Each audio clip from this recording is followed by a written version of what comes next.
దేశంలోనే తొలిసారిగా విద్యుత్ ఛార్జీలు తగ్గించి ప్రజలపై భారం లేకుండా సీఎం చంద్రబాబు చారిత్రాత్మక నిర్ణయం తీసుకున్నారని ఎమ్మెల్యే జులకంటి తెలిపారు. విద్యుత్ ఛార్జీల తగ్గింపు ఘనత కూటమి ప్రభుత్వానికే దక్కుతుందన్నారు.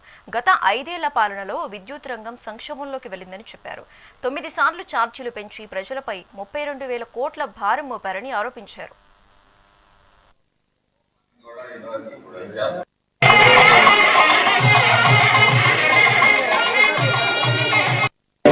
నారా చంద్రబాబు నాయుడు గారి నేతృత్వంలో కూటమి ప్రభుత్వం ఈ రాష్ట్రంలో ఎన్నికల ముందు ఏదైతే హామీలు ఇచ్చారో వాటన్నిటినీ కూడా అమలు చేసే దిశగా చర్యలు చేపడతాం.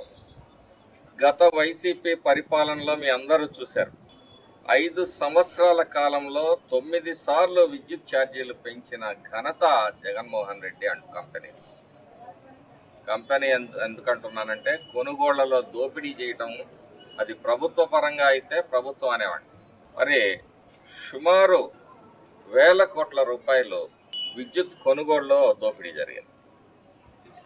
దోపిడీ జరిగిందని ఎందుకు చెప్పగలుగుతున్నామంటే ఈరోజు కూటమి ప్రభుత్వం వచ్చిన తర్వాత వాళ్ళు కొనుగోలు చేసిన ఒప్పందాలని సమీక్షించి ₹49 తక్కువకి విద్యుత్తును కొనుగోలు చేయడం జరుగుతూ ఉంది.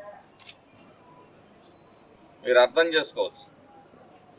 ఈరోజు యూనిట్కి చంద్రబాబు నాయుడు గారు 13 పైసలు తగ్గిస్తే 4,498 కోట్ల రూపాయలు మరి రాష్ట్ర ప్రజలకి లబ్ధి చేకూరుతాం.